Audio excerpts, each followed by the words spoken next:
Meus irmãos, vamos fazer a leitura do profeta Malaquias, capítulo 2, o verso 7. Profeta Malaquias, capítulo 2, o verso 7. Porque os lábios do sacerdote devem guardar o conhecimento, e da sua boca devem os homens procurar a instrução, porque ele é mensageiro do Senhor dos Exércitos. Oremos. Pai, nós estamos à Tua presença, certos de que o Espírito do Senhor nos instrui pela Santa Palavra. Rogamos então que ela seja o nosso guia, áil, nos conduzindo na compreensão dessa doutrina tão importante à vida da igreja, que é a pregação da Santa Palavra. Ajuda-nos a compreender verdadeiramente este ofício, para que tenhamos crescimento espiritual à presença do Senhor. É o que rogamos, em nome de Cristo. Amém. O profeta Malaquias declara que o lábio do sacerdote deve guardar conhecimento, e os homens devem procurar na boca dele instrução, porque ele é um mensageiro do Senhor dos Exércitos. Então, instrução de uma verdade aí bem clara na função daqueles que devem anunciar a palavra do Senhor. Nosso tema hoje é a pregação das Escrituras na tradição puritana. Se você olhar lá no canal do YouTube da igreja, já duas outras palestras anteriores são introdutórias a este assunto, a pregação nos puritanos. Lá nós temos duas palestras, se não me falha a memória, de agosto deste ano. E então você pode procurar lá e verificar esse estudo anterior, que foi a introdução, são notas introdutórias sobre o assunto que nós vamos tratar agora. Tem uma citação feita pelo Dr. Paulo Roberto Anglada, o pregador reformado, e é uma citação de Lutero, e Lutero diz assim: o ofício de pregador é uma tarefa árdua. Eu tenho dito frequentemente que, se pudesse voltar atrás, em sã consciência, eu preferiria o trabalho braçal na roda de moer e carregar pedras do que pregar um sermão. Porque qualquer um que exerce o ofício será sempre atormentado. Por isso, tenho sempre dito que o diabo condenado, e não um bom homem, deveria ser pregador. Se eu soubesse antes, eu não me deixaria ser arrastado para o ofício nem por 24 cavalos. Então, as palavras de Lutero são bem fortes. E ele inicia, então, essa tradição de pensamento acerca da teologia reformada no que diz respeito à pregação, chegando aí aos puritanos. O tema da pregação das Escrituras é primordial no pensamento puritano. Os puritanos não só prezaram muito pela pregação pública das Escrituras, como também eles se aplicaram muito a essa tarefa. E não há realmente nada tão difícil na tarefa do pastor quanto a pregação. É por isso que eu acho que as palavras de Lutero são próprias, e a gente entende que é um certo exagero, para que ele pudesse nos apresentar quão forte era o ofício. Lutero declara que de fato é uma tarefa árdua, não só pela aplicação. A pregação exige que quem pregue esteja capacitado, mas a capacitação para pregar. Por isso ele declara que, se em sã consciência ele soubesse como seria esse ofício, vocês devem saber que Lutero não queria ser padre. Ele não queria ser padre, lutou fortemente contra, e quando ele foi ordenado, passou por muitas crises. Na verdade, o desejo dele era ser advogado, doutor da lei jurídica humana. E mesmo quando ordenado ao ofício sacerdotal, ele se negou a praticá-lo, algumas vezes até fugindo das suas incumbências. Por isso ele começa falando do quão árduo era o exercício da pregação, e ele usa alguns exemplos. Ele diz que preferiria trabalhar na roda de moer, como os cavalos ou os bois, ou carregar pedras do que pregar um sermão. E aí o exagero vem quando ele diz: porque qualquer um que exerce o ofício será sempre atormentado. Por isso, ele dizia que o diabo condenado é que deveria ser um pregador e não um bom homem, porque a tarefa era muito árdua, e que não se deixaria arrastar nem por 24 cavalos. A tarefa da pregação, ela ganhou proeminência tanto com os reformadores e depois com os puritanos. Mas os puritanos sistematizaram a pregação reformada como nós a conhecemos hoje. Então é preciso entender que existe uma distinção clara entre o pensamento anglicano e puritano sobre o assunto. Os puritanos surgiram dentro da igreja anglicana, inglesa, e aí agora a gente precisa voltar ao início do nosso estudo e entender um pouco como funcionava. Os anglicanos tinham uma visão sobre pregação que era bem distinta daquela que os puritanos vão elaborar. No livro comum de oração, não há exigência de nenhum sermão. É o documento que rege o anglicanismo. Como nós temos no presbiterianismo a confissão de fé e os catecismos maior e breve, no anglicanismo há o livro comum de oração. Não há exigência de sermão. No culto dominical existe uma oração matinal e uma oração vespertina, mas não se solicita que haja pregação de um sermão. O documento oficial, então, da Igreja Anglicana já começa deixando a pregação de fora. Não há espaço para que a palavra de Deus seja pregada. Então, na prática litúrgica, ao entoar de hinos, a leitura alternada de textos pré-estabelecidos, que eram misturas de vários versículos, a homilia e as orações que já estavam escritas. O Richard Hooker, proeminente nome no anglicanismo, defendia a leitura privada das escrituras em casa e na igreja, e a leitura das homilias, mas não um sermão.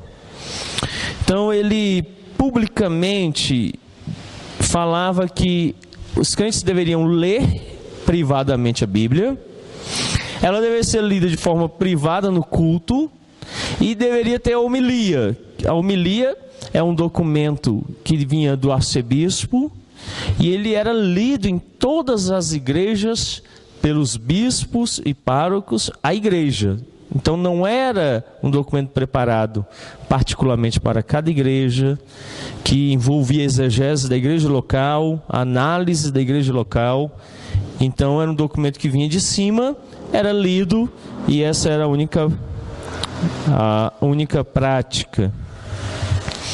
O método anglicano consistia em tomar um assunto, às vezes teológico ou ético, ou algum tema geral, e então pregar uma dissertação sobre o assunto. O Ernest Hemingway, famoso escritor norte-americano, num dos seus romances, fala sobre o sermão pregado por John Dodd, o famoso pastor anglicano. Por que os sinos dobram? Os sinos dobram, primeiro ponto, por ti. O segundo ponto, os sinos dobram por mim. E o terceiro ponto, se não me falha a memória, os sinos dobram por Cristo. Foi uma dissertação feita por ele, pregada na ocasião quando as torres de Londres pegaram fogo, mas o fogo foi controlado e os sinos foram salvos. Então consistia em tomar um tema da época, um assunto ético ou às vezes teológico, e fazer uma dissertação. Era literalmente um estudo acadêmico. Os anglicanos prezavam muito pela retórica e por aquilo que Paulo combate lá no capítulo 1 da epístola dele aos Coríntios. Os gregos estavam exigindo de Paulo que ele utilizasse a técnica de retórica, a técnica de fala utilizada pela sabedoria grega. Ao que Paulo responde que Deus envergonha a sabedoria dos homens e a inteligência deles, e a pregação de fato se tornava loucura porque ela era espiritual.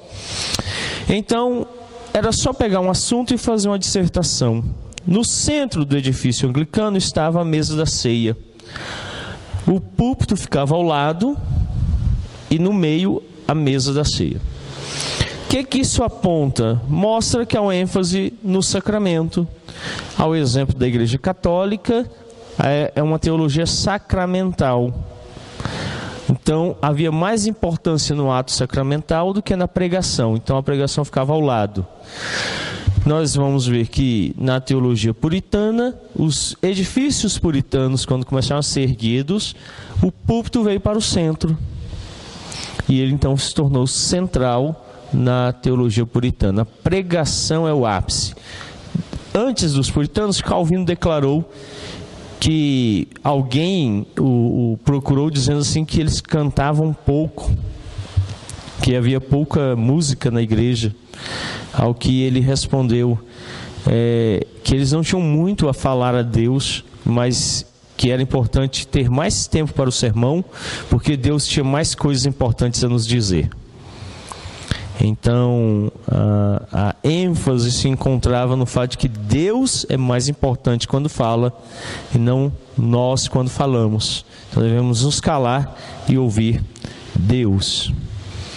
O principal escrito sobre o assunto é o livro do puritano William Perkins, A Arte de Profetizar. Eu tenho esse escrito em forma de e-book, A Arte de Profetizar. Foi publicado pela Academia Brasileira de Estudos em Teologia Reformada, Instituto Malleus Dei. Não me recordo onde eu consegui, mas é uma tradução. Ela não existe impressa, só em forma de e-book. Se você desejar, eu posso disponibilizar para você. Então, esse é o principal documento sobre o assunto. William Perkins, ele se tornou um paradigma no que diz respeito à forma como o sermão deveria ser pregado. E ele define pregação.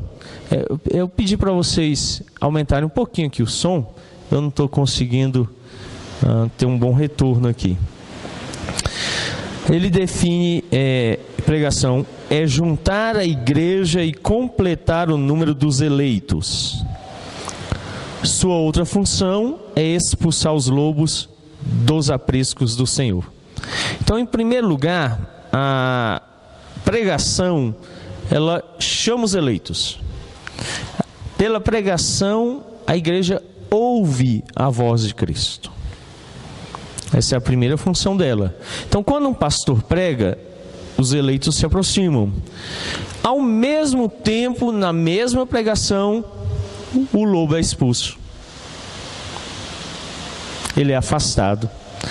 Então, a voz de Cristo, a voz do pastor, afasta o lobo do aprisco. Então, ela tem essa dupla finalidade. Para os puritanos, os pregadores eram como um porta-voz de Deus. Aqui nós temos que entender uma distinção.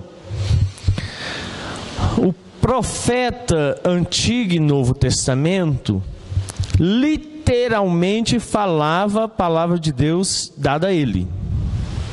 Então eles eram arautos. O arauto é uma pessoa que tem uma autorização especial para representar alguém. O arauto falava a voz do rei. Assim era um profeta. Os pastores não são profetas no no mais estrito do termo, eles não trazem a voz de Deus declarada a eles. Eles são porta-vozes. Então, para que o pastor fale a voz de Deus, ele precisa falar a Escritura Sagrada. Pregar a Escritura Sagrada. Era muito comum, por exemplo, no anglicanismo, a leitura do texto bíblico, a palavra era fechada, posta de lado, e havia divagações sobre assuntos diversos sem a Escritura. O que caracterizou o sermão puritano? A leitura de uma grande porção das Escrituras, no contexto, e o ministro precisa retornar constantemente ao texto para explicar o texto. E o que ele fala precisa apontar o texto, esclarecer o texto. Eu não sei se vocês já experimentaram isso, eu já experimentei. Você entra na igreja, desejoso pela palavra, o pastor começa a pregar e você consegue ver a revista Veja, o jornal do dia, as notícias do momento, mas você não consegue ver a Bíblia. Ela virou um pretexto e às vezes fora de contexto. Você lê e fala assim, mas o que ele está dizendo não tem nada a ver com isso. E ele sai para fora do texto, abandona o texto e não volta mais ao texto. Os puritanos resgataram o texto na sua importância. E uma coisa que eles prezavam era que o pastor tornasse o texto claro, que a igreja fosse imersa no texto bíblico. Então essa era a pregação puritana. Os puritanos viam a pregação da palavra como um sacramento verbal. Lembram-se que já estudamos aqui na escola dominical os sacramentos? O que é um sacramento? É um sinal. Deus nos deu vários sinais que representam e apontam uma realidade que nos é dada. A oração, a pregação, batismo e santa ceia. Os puritanos restaram a pregação como um sacramento de Deus. Por meio dela, o próprio Deus está abençoando a igreja. Então não fica restrito à ceia, porque na tradição reformada não há santa ceia sem a pregação da palavra. Elas estão ligadas, estão unidas. É por isso que é imprescindível instrução bíblica na ministração da ceia. Eu tenho orado sobre esse assunto. Deus nos conceda um momento oportuno de estudarmos os símbolos de fé da nossa igreja. E uma das coisas que eu aprendi com os símbolos de fé é que eles fazem aquilo que Calvino fazia com maestria. Eles nos remetem às Escrituras. E toda vez que você lê os símbolos de fé, eles fazem questão de dizer que não pode haver bênção que esteja dissociada da palavra de Deus. Não existe. Não há bênção sem que ela esteja atrelada à palavra de Deus. Então é um pensamento bem claro no calvinismo. Toda bênção, toda promessa dada ao povo de Deus precisa estar imbuída em uma promessa dada pelo próprio Deus. Senão ela não procede de Deus. Como é que eu vou me apossar ou me apropriar dessa promessa e vivê-la se eu não a conheço? Então há necessidade do conhecimento das Escrituras. É por isso que a pregação tem prioridade. A pregação me ajuda a orar, porque eu só posso orar o que Deus ordenou na palavra. A pregação me ajuda a adorar, porque eu só posso adorar baseado na palavra. A pregação me ajuda a participar no batismo, porque toda promessa dada no batismo é dada na promessa, é dada na palavra. A ceia, todas as promessas que estão ligadas à ceia foram dadas na palavra. Então, sem a palavra, todo o restante perde significado. Então é preciso entender a centralidade. Eles viam como um sacramento verbal. A pregação, ela era central no culto. Se é Deus falando, nada mais importa. Todo o resto é periférico. Todo o resto é uma preparação para aquele momento. Então vamos pensar um pouco na ordem do nosso culto. Como é que o culto começa? Qual é a primeira parte do nosso culto? A invocação. Quem é que tem que estar presente para ser adorado, louvado e ouvido? Deus. Então Deus não fica por aí à toa, não. Ele está no seu santo lugar. E aí nós nos reunimos e falamos assim: pronto, Senhor, nós estamos reunidos como teu povo para um momento específico e invocamos Ele de uma forma específica. Deus vem. É engraçado porque o Francis Schaeffer fala de uma imitação no mundo real da realidade. Mas essa imitação, por ser imitação, ela nunca condiz com a realidade.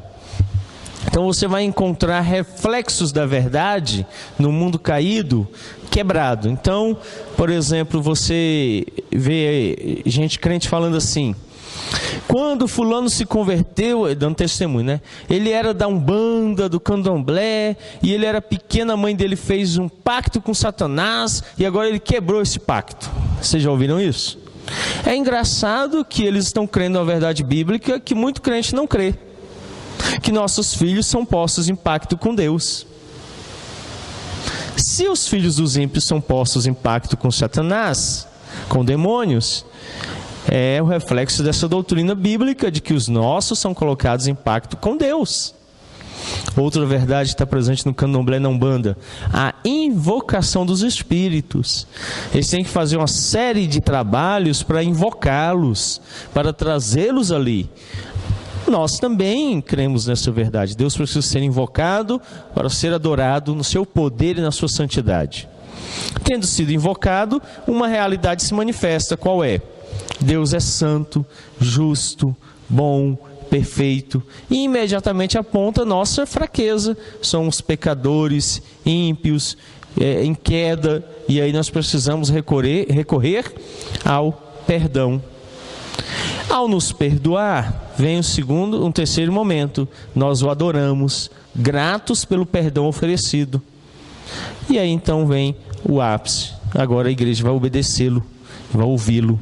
Aí nós ouvimos o sermão, participamos no sacramento que nos fortalece para a luta contra o pecado, e aí partimos com a bênção de Deus. Então tudo isso compõe um culto, mas o ponto central é aquele no qual Deus fala, instruindo, nos formando e moldando pela palavra, através do Espírito, para nos usar como instrumentos de transformação. Na teologia puritana, a graça alcança o coração e a vontade via intelecto. Daí a necessidade de preparação para a pregação. Quantos aqui já acessaram o site da igreja? Faz assim com a mão. Vocês já viram o que está escrito lá, bem na entrada no banner? Fé que pensa, razão que crê. Os puritanos entendiam que, para alcançar o coração, a graça utiliza o intelecto. Por isso é necessário que um ministro se prepare para pregar.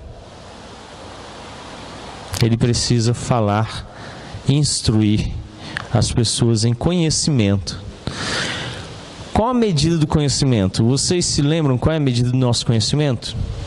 João fala: sede perfeitos, como perfeito vosso Pai Celestial. É grande, né? É por isso que uma das instruções dadas pelos puritanos aos jovens pastores era: estude, estude, estude, porque o poço é bem profundo e a mente de vocês é rasa. Então a gente precisa preparar-se. A preparação qualifica o sermão para que intelectualmente ele seja recebido. Às vezes também a gente chega em alguns lugares e fica assim pensando aonde ele quer chegar, né? O pregador começa a falar, você olha e fala assim: não tem lógica, não tem sentido, coerência intelectual, não tem coerência histórica, não tem sentido no nosso mundo, não tem sentido espiritual quando você olha as escrituras, e você fala: onde ele quer chegar? Então Então o sermão precisava agir de forma coerente. Até quando há mistérios na Escritura, ela age de forma coerente com a nossa intelectualidade. Vocês já perceberam isso? O que Deus fala lá em Deuteronômio 29, 29? Pertencem a quem? Nós e nossos filhos. Mas as encobertas, isso me dá consolo de saber que paremos e pensemos, por exemplo, na doutrina da Trindade. 1 é 3 e 3 é 1. Isso é lógico? É coerente? Intelectualmente dá para entender? Mas quando eu repouso sobre essa promessa, eu digo assim, olha, isso ultrapassa a minha capacidade, pertence a Ele, a grandeza dEle, a majestade dEle. Então eu repouso nisso. Porém, quando você chama um espírita e fala com ele assim, a doutrina espírita diz que se eu for uma pessoa má nesse mundo, na próxima vida, quando eu morrer e reencarnar de novo, eu vou pagar. Então eu sou mau, sou perverso. Como piqui na frente do Elias e não ofereço para ele. Aí vai ser punido na outra vida. Porém, o presbítero Moisés é gente boa, finíssima, antes de comer dá para os outros, fica até sem. Aí morre a minha pessoa e morre a dele. Aí a doutrina espírita diz que ele vai reencarnar como um médico, rico, famoso, cheio de regalias. Eu fui mal, volto como mendigo, morando lá embaixo da marquise de Santa Guatinga, feridona desse tamanho na perna, quer ver? Eu mostro, e mostro só para ganhar os trocados. Mas ele, para evoluir para um bom espírito, continua na doutrina espírita, para chegar no espírito de luz. E a doutrina espírita diz que ele, o Moisés, como esse médico rico, bom, famoso, deve fazer boas obras. O que ele vai fazer? Vai ajudar o pobre mendigo com a ferida na perna que mora embaixo da marquise, concordam? Não é a doutrina? Só que a mesma doutrina diz que eu, para que eu possa evoluir para um estágio superior, preciso pagar nessa minha reencarnação pelo mal que eu fiz na outra. Então eu deveria morrer como mendigo, com uma ferida bem grande, para pagar por isso. Só que como eu vou pagar, se ele tem que fazer o bem e me ajuda e não deixa eu pagar? Não tem coerência, não tem lógica. E quando você vai inquiri-los, eles não têm explicação. Não há a ideia de um mistério oculto que pertence a alguém que está fora dessa realidade. Deveria ter explicação. E eles vão então inventando todo tipo de solução que não funciona. Não há coerência, não há lógica, não há intelecto. As doutrinas funcionam assim. No catolicismo é a mesma coisa. Por mais que estudem, você os coloca na parede quando pergunta sobre algumas coisas simples, como por exemplo, qual é o destino final do homem? Não há certeza no catolicismo de onde o homem vai parar. Há sempre um passo depois que morre, depois que se faz uma missa de sétimo dia, depois que se acende uma vela, depois que se faz procissão no dia de finados. Nunca há uma certeza de onde a pessoa foi, onde ela está, qual é o fim dela. E aí eles terminam na compra das indulgências, que não tem lógica, um papel assinado por um homem comprar lugar no reino dos céus. Então, é um negócio sem sentido. O cristianismo ele vai atingir o homem pelo intelecto, falando-lhe ao intelecto, mesmo quando há mistérios e milagres, eles não fogem à regra de nos explicar. Deus diz, olha, tem coisas que pertencem a mim, porque não são próprias dessa realidade. É uma explicação. Isso nos conforta. Então a teologia puritana ela ia pelo intelecto. Os pastores então começaram a se preparar para responder. O Catecismo Maior, que é um documento fruto do período puritano, pergunta 159, diz assim: como a palavra de Deus deve ser pregada por aqueles que para isso são chamados? Nós vamos ver então essa questão da coerência intelectual presente na resposta. Parte da resposta diz assim: aqueles que são chamados no ministério da palavra devem pregar a sã doutrina diligentemente. Diligência é cuidado, é esmero, em tempo e fora de tempo, e zelosamente, com zelo, com cuidado. Eu já vi pastores procurando texto na hora que o culto começa. É o que nós denominamos sermão de coxa. Sabe o que é sermão de coxa? Que põe a Bíblia aberta em cima da coxa no banco, para lá e para cá. Vocês já perceberam quantos sermões vocês já ouviram em Sofonias? Já ouviram o sermão profeta Sofonias? Não? Nunca ouviram? Filho pródigo. Sabe por quê? Porque o filho pródigo é um sermão. Ali Jesus está pregando. Então o sermão pronto, é só ler que já está feito o sermão. Então, na falta de ter preparado pega um pronto. Antes não tinha internet, ia no filho pródigo. O negócio tem internet, copia, imprime e prega o que o outro fez. Mas essa é falta de zelo, de diligência. E aí o catecismo está dizendo: os pastores devem ser diligentes, devem ser zelosos, preparar, se antecipar. Quando eu estava indo ao seminário, o antigo pastor, que hoje ele já não é mais, infelizmente, reverendo Ayrton Williams, falou para mim assim: sempre traga o esboço de um sermão na carteira. Sempre traga o esboço de um sermão à carteira.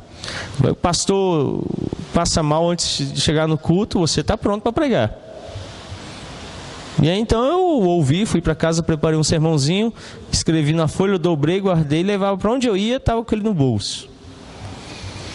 Então, a ideia do cuidado, do preparo antecipado. O diretório de culto de Westminster também vai nos ajudar. A Igreja Presbiteriana do Brasil não adota. Ela não adotou o diretório de culto de Westminster. Isso não significa que nós não o utilizemos. Ele é utilizado, mas ele não foi adotado. Ao contrário, nós elaboramos um documento chamado Princípio de Liturgia, que na verdade se compõe de textos que foram extraídos dos escritos de Calvino, ou de Charles Hodge, ou outros como Matthew Henry, e aí eles compõem com esses textos e versículos bíblicos. Então é muito comum você às vezes ler o princípio de liturgia e falar: eu já li isso aqui em algum lugar. Apesar de não ter as citações, ele foi retirado desses escritos. Mas o diretório de culto declara assim: de modo laborioso, com labor. Sabe o que é labor? Suar, trabalhar, tem que fazer. Não fazendo a obra do Senhor relaxadamente. Quando ele está instruindo os ministros como deve ser pregado um sermão, preparado o sermão, ele diz: de modo laborioso, não fazendo a obra do Senhor relaxadamente. Olha, gente, o que eu já ouvi no púlpito falando assim: olha, não deu tempo de preparar nada, né? A minha sogra um dia chegou me contando que o pastor lá chegou e falou assim: olha, eu estou meio apertado, então a gente vai rever o sermão da semana passada. Isso é triste. Triste. Não é triste? Você imagina, você chega na padaria, o padeiro fala assim: ó, não deu para fazer pão hoje, é o pão de ontem. Quem quiser, que compre. Vocês iam ficar felizes? Pão duro já, Moisés? Bem, você corta, ele esfarela todo, vira farinha. Aí o pastor chega e fala assim: ó, gente, não deu para fazer nada, não, vamos pensar no sermão da semana passada, vamos recapitular. Reprise, né? Vale a pena ver de novo. É isso que o catecismo está dizendo. Olha, ele precisa fazer sem ser de forma relaxada. Ele precisa se aplicar. Para os puritanos, pregação verdadeira consiste na exposição da palavra de Deus. Então a primeira coisa que os puritanos entendiam é que para que ela fosse uma verdadeira pregação, ela tinha que expor a palavra, tomar a palavra e trazê-la de forma clara à igreja. E aí a pergunta 159, de novo, um trecho dela diz assim: aqueles que são chamados a trabalhar no ministério da palavra devem pregar a sã doutrina. De novo o catecismo está declarando que quem está pregando não deve fazer outra coisa senão pregar a sã doutrina. E às vezes fica falando de outros assuntos que não estão relacionados à palavra. Então, eu já ouvi pregação sobre mãe, pregação sobre árvore de Natal, pregação sobre Ano Novo, né? Novos pensamentos, novos móveis, tudo novo, Ano Novo. E a palavra? Então é preciso resgatar a palavra. E ele disse que isso devia ser feito fielmente, tornando conhecido todo o conselho de Deus. Todo o conselho de Deus deveria transparecer à igreja através da palavra. A pregação puritana era doutrinária em si mesma. Então ela traz doutrina, instrução. Era evangélica, apresentando a lei e a graça. O que os puritanos entenderam? Para que a mensagem tenha sentido, é preciso provocar os ouvintes a entenderem a sua condição.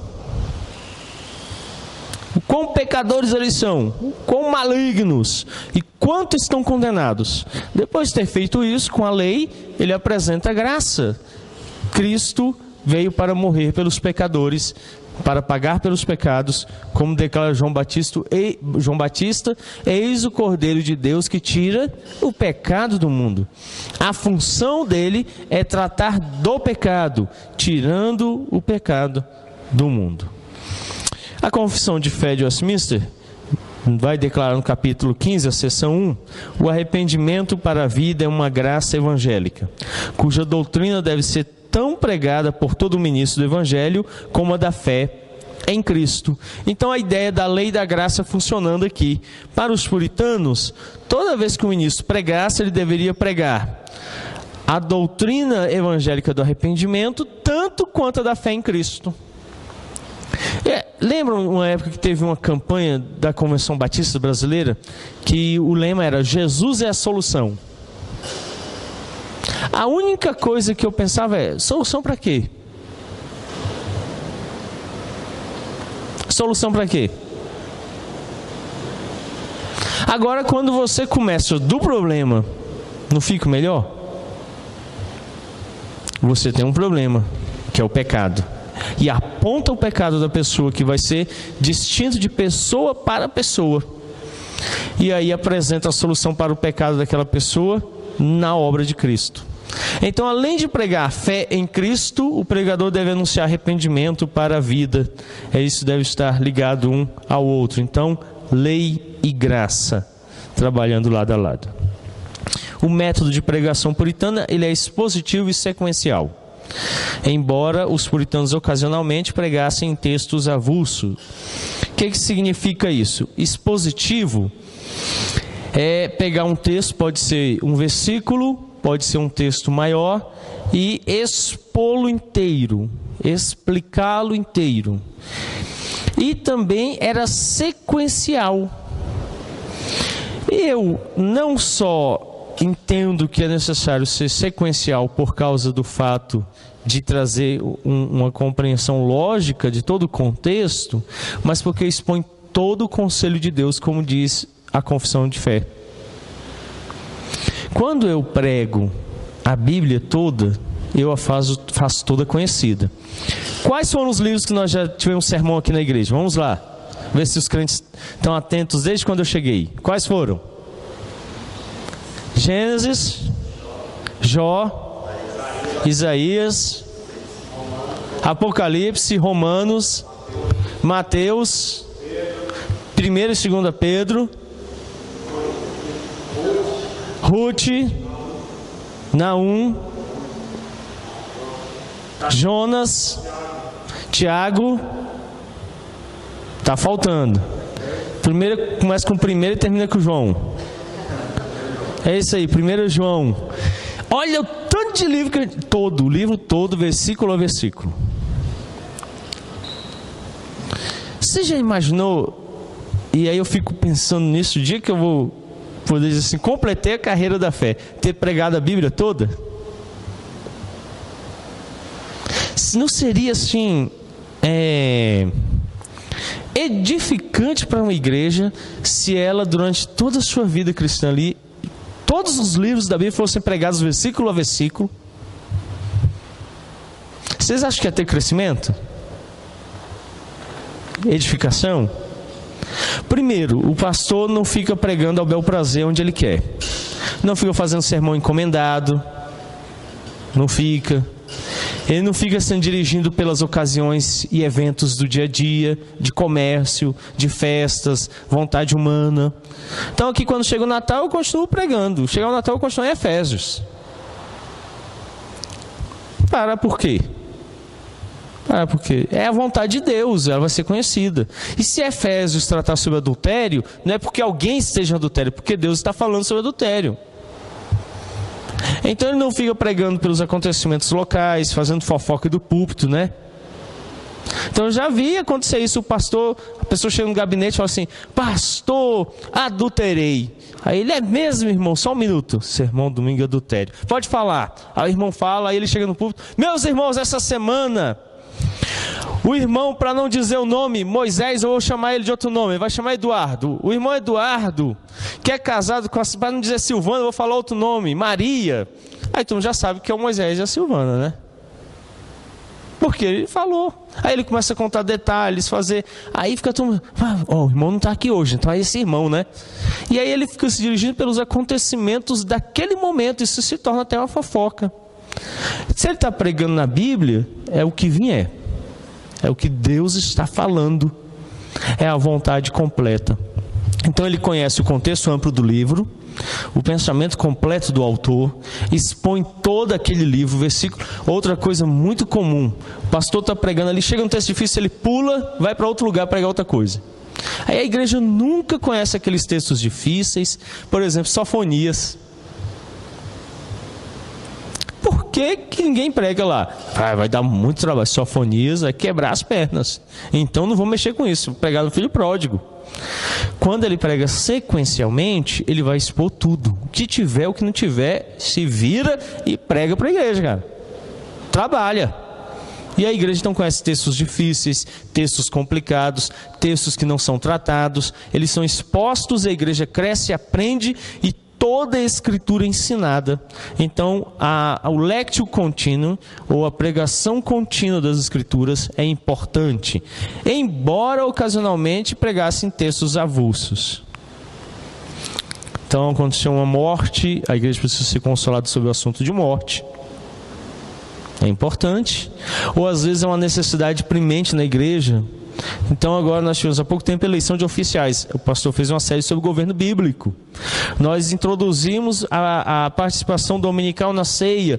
O pastor deu uma série de sermões sobre a Santa Ceia. Então, vez ou outra, alguns assuntos esporádicos entram para que haja instrução mais completa na igreja. Então pode acontecer. E aí ele vai pegar textos isolados. Os puritanos também advertem que deve haver sempre seriedade nos gestos corporais. O diretório de culto exorta a pregar com gravidade, como convém a palavra de Deus, evitando todo tipo de gestos, voz e expressões que possam levar os homens corrompidos a desprezá-los e ao seu ministério. Então ele diz: olha, no púlpito o pastor tem que ter cuidado.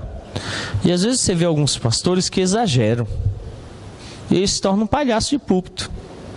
A pessoa fica rindo do que ele faz, mas não... Você pensa: você sabe o que ele pregou? Não, mas a piada que ele contou, rapaz, eu fiquei um mês rindo. Então a piada se sobressaiu. Olha, eu tenho tanto medo de ilustração, vocês não sabem o tanto. Porque às vezes o cara encontra com você e fala assim: rapaz, você foi que contou aquela piada assim, né? Aí você fala assim: o texto? Ixi, você pregou?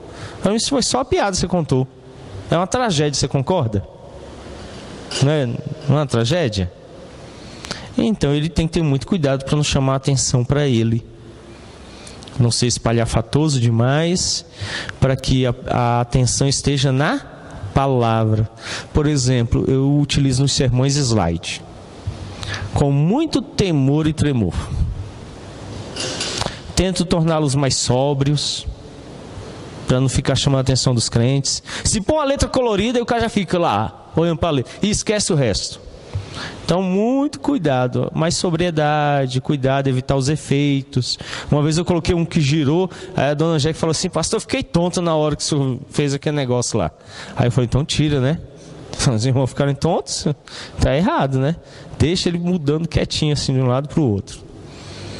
Tem que evitar, porque senão você atrapalha. Você impede a pessoa realmente veja o que é importante, o que é? O sermão. Então o slide é uma ferramenta nos nossos dias em que nós nos tornamos nós temos dificuldade imaginativa. Antigamente você lia um livro e imaginava. Hoje as pessoas veem um filme e não querem ler nada. Nada, não querem imaginar nada, ler nada, pensar em nada, que é tudo pronto, explicadinho. Então hoje nós somos muito visuais. Quando você torna um pouquinho mais complexo, o pessoal reclama.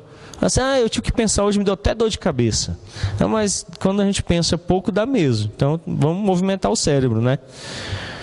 Aí às vezes você utiliza como ferramenta para ajudar um pouquinho, mas muito cuidado. Muito cuidado. Então já me perguntaram, você é a favor ou contra? Tem um ramo dentro da igreja presbiteriana hoje que é totalmente contra. Não pode pôr projeção de nenhum tipo. Tem outro ramo que diz que tem que utilizar.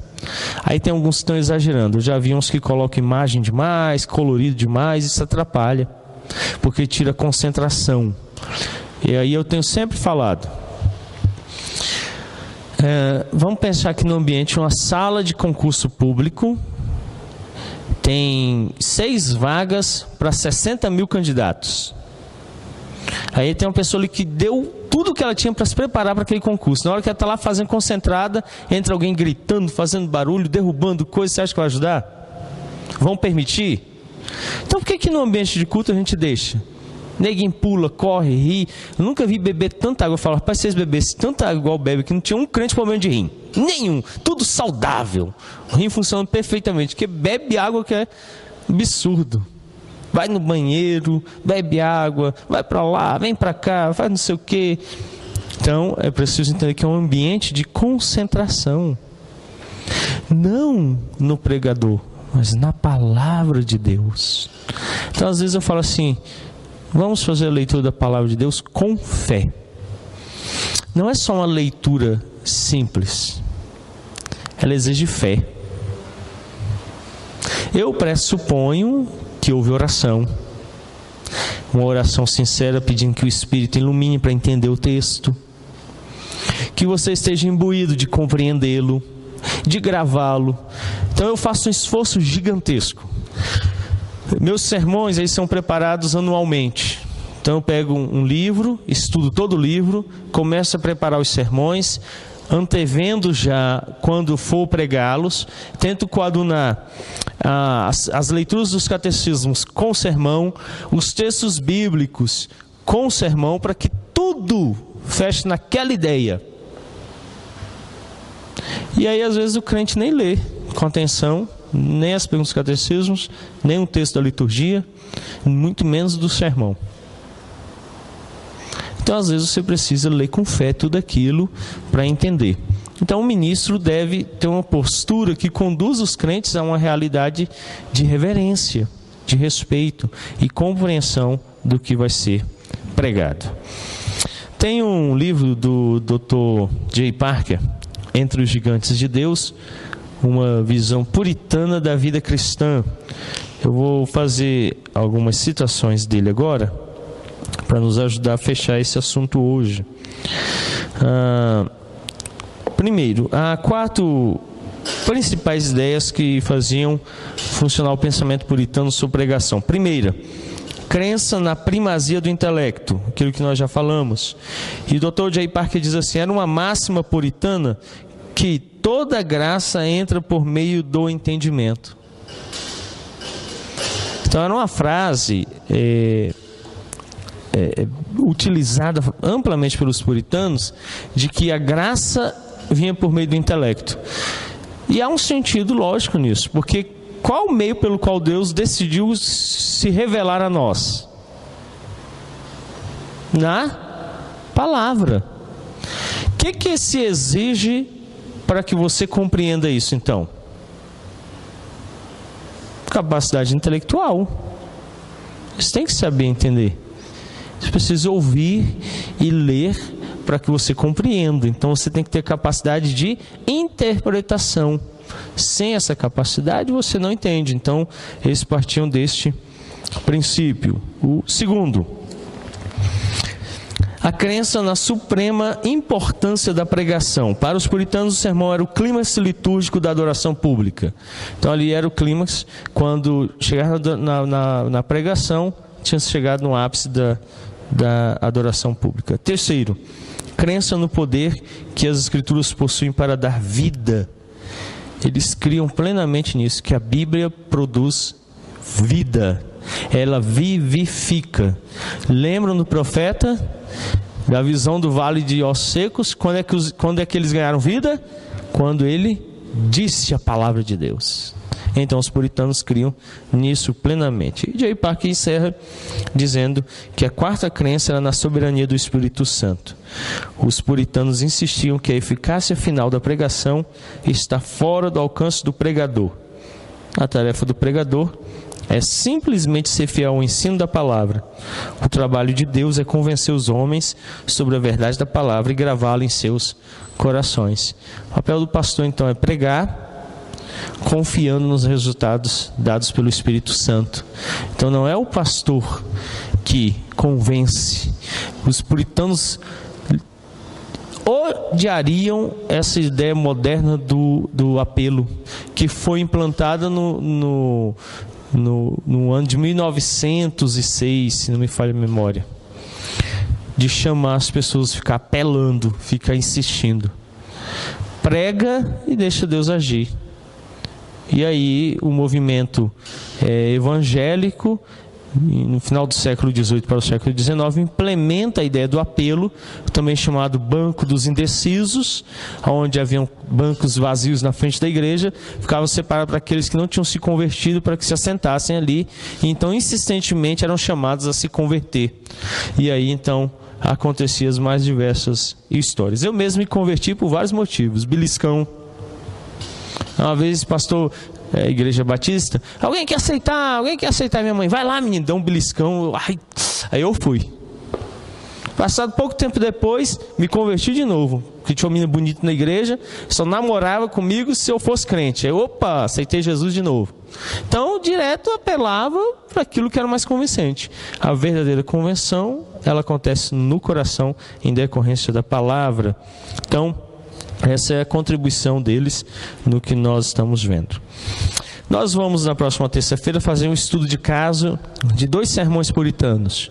Nós vamos pegar esses sermões e estudá-los, ver a aplicação desses princípios, esses conceitos e examiná-los. Dentre eles, o famoso sermão Pecadores nas Mãos de um Deus Irado.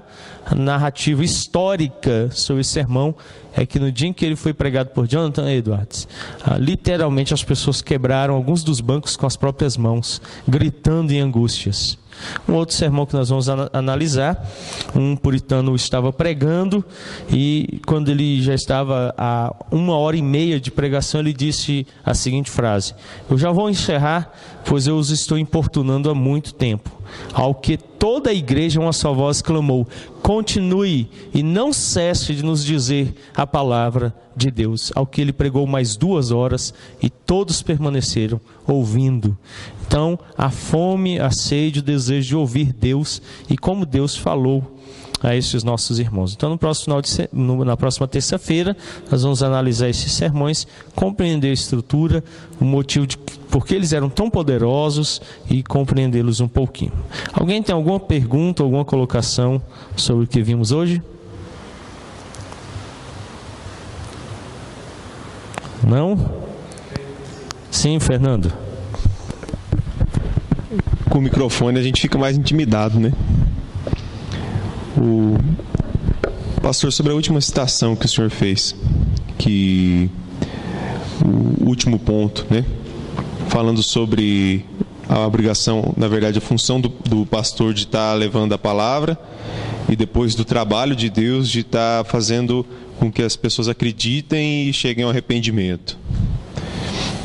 pensando dessa forma, qual seria então a nossa visão com relação a essas campanhas que algumas igrejas fazem umas nem tão pentecostais assim,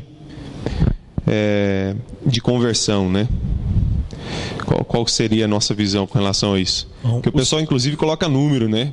Vamos orar por 500 almas, assim, seria meta para Deus, né? Isso. Os puritanos não acreditavam em sermão evangelístico. O conselho preenche um documento, ele foi preenchido esse domingo para entregar ao presbitério, onde o presbitério pergunta quantas atividades evangelísticas ocorreram na igreja. Nós temos 298, se não me engano. Eu considero toda atividade evangelística. Todo sermão é evangelístico. Todo sermão deve anunciar a condição caída do homem e a proposta de redenção em Cristo. Então, para os puritanos, todo sermão ele era evangelístico. Não há essa distinção em tipos de sermão. Sermão evangelístico, sermão não evangelístico, não existe. Todo sermão deve anunciar a pessoa de Cristo, direto ou indiretamente, implícito ou explicitamente. Cristo deve ser o alvo, porque Ele é a mensagem das Escrituras. Então, não importa se eu esteja pregando na Arca de Noé, eu devo falar sobre Cristo. Porque o propósito era apontar Cristo. Então, quando nós estamos pregando, ensinando, tudo deve conduzir a Cristo. E para os puritanos não existe isso. Então, hoje a ideia, principalmente no meio evangelical, de uma atividade específica que eles denominam evangelismo. Qual a proposta? É um convencimento utilizando técnicas e métodos humanos para uma determinada resposta, algumas vezes forçosamente. Eu já vi, você pode acompanhar isso, principalmente naqueles que são denominados evangelistas, né, de hoje em dia, às vezes ele faz 15, 16, 20, 25 apelos. E às vezes ele apela mesmo. Ele fala assim, só vamos sair daqui quando mais um se converter, porque Deus disse que era 50. Aí tem 49. Aí ele fica, aí alguém está tão cansado de ficar ali, aí ele toca a música de novo, aí fica o Tiago lá no teclado, né? Aí ele, enquanto não vier a última alma, a gente não vai embora. Aí o pessoal está tão cansado, mas tão cansado, que o Eduardo se converte de novo pela terceira vez, só para a gente terminar o culto. Então eu já vi isso acontecer. Então aquela insistência, não? Então fala assim, você ouviu? Aí sim, ouvi. Então agora basta você fazer uma oração e você está salvo. Repete comigo, ele nem precisa fazer nada, ele só repete o que o outro está fazendo. Ih, rapaz, político se converte toda vez que tem campanha eleitoral, eles viram crente, né? Aí a ideia puritana era o anúncio da pecaminosidade, e isso deve ser feito para que ele compreenda o pecado dele. Quando ele entende o estado dele, aí apresenta-se a solução, que é Cristo. E aquela alma, entendendo a sua condição e vendo a resposta, busca Cristo. E aí então é muito satisfatório quando, tendo terminado toda a atividade, alguém procura você e particularmente diz assim, pastor, eu era assim, mas em Cristo eu obtive o arrependimento e perdão dos meus pecados, e eu desejo então agora ser parte da igreja de Cristo. Não é um show, não é motivado pelo chamamento contínuo, não é algo que funciona por causa das emoções, é algo que funciona verdadeiramente na vida privada daquela pessoa e no interior do coração dela. E aí o resultado ele é contínuo, e não fica à mercê daquela situação que às vezes é gerada por um momento. Então é muito perigoso fazer aquilo que a Bíblia não diz. Não existe em nenhum lugar da Bíblia alguém levantando a mão para aceitar Jesus. Não existe em nenhum lugar da Bíblia alguém sendo chamado à frente. Sempre é uma conversa particular. Sempre. E às vezes até em momento bem particular, como foi Nicodemos, que de noite foi procurar o mestre. Como Zaqueu, que depois o procura em particular e declara, olha, eu pratiquei isso, mas agora eu quero viver assim. Então, o sermão, ele sempre deve ser evangelístico. Eu sempre espero que nos meus sermões os eleitos sejam chamados e o lobo seja apartado, que é a finalidade dele. Ok? Elias. O que o senhor acha que digamos que os puritanos estivessem nos dias de hoje e visse esse evangelho que está sendo pregado hoje, esse mercado do evangelho hoje, o que o senhor acha? Qual seria o sentimento desses puritanos aos dias de hoje? Eles fariam o que eles fizeram na época deles. Eles reformariam a igreja. Hoje nós precisamos disso de novo. Por que não tem acontecido? Primeiro, não há pastores querendo o ônus da tarefa. É preciso pregar, é preciso instruir, é preciso trabalhar. E às vezes quando você mexe mais marimbondo sai da caixa, né? Mas às vezes você tem que tirar o marimbondo dali. Então às vezes tem que ir lá mesmo, levar a ferroada. Outra ideia é que muitas vezes a igreja não quer mudança. Ela quer viver a vida do hedonismo, materialismo, bem-estar material. E se ela se reformar, o crente tem que trabalhar de verdade, crer e fazer. Então algumas igrejas não querem. Então se os puritanos estivessem aqui hoje, eles iriam reformar a igreja, iriam lutar pela igreja. Os puritanos, eles não foram um movimento político, nem um movimento que tinha como finalidade criar uma nova igreja. O movimento deles era espiritual, piedoso, e a ideia deles era reformar a igreja existente para que ela então voltasse a Cristo. Eu acho que isso nós precisamos hoje. Ok? Vamos orar encerrando, vamos curvar as nossas frontes, vamos falar com Deus. Bondoso Deus de graça e de misericórdia, ajuda-nos na tarefa de darmos primazia à pregação das Escrituras. Que a igreja retorne àquilo que é essencial, ouvir a voz de Deus e praticá-la. Ó Deus, sustenta os ministros na tarefa de serem zelosos, prepararem os sermões usando as Escrituras e permanecendo nela, para que ela fale ao povo de Deus. Que eles sejam simplesmente porta-vozes. Na verdade, que eles portem a própria palavra. Nós rogamos, ó Deus, que o Senhor os capacite, concedendo-lhes ferramentas necessárias e os dons. Levanta, ó Deus, verdadeiros ministros para a igreja, e que as igrejas aprendam a valorizá-los e a tê-los em máxima consideração pela tarefa e ofício que por demais é pesado e difícil, não só provendo-lhes o meio necessário para cumprirem esse ofício, mas também, ó Deus, dando ouvidos à voz de Deus. Pois a melhor recompensa de um ministro é uma igreja transformada pela graça de Jesus Cristo. Almas convertidas, corações arrependidos e uma sociedade transformada pelo Evangelho. Esse é o ganho e o salário de todo verdadeiro pregador. Sustenta-os então nesta tarefa. Sei com teu povo. É o que nós rogamos, ó bondoso Deus, cheio de graça e misericórdia, em o nome de Cristo Jesus. Amém. Deus os abençoe e ide em paz.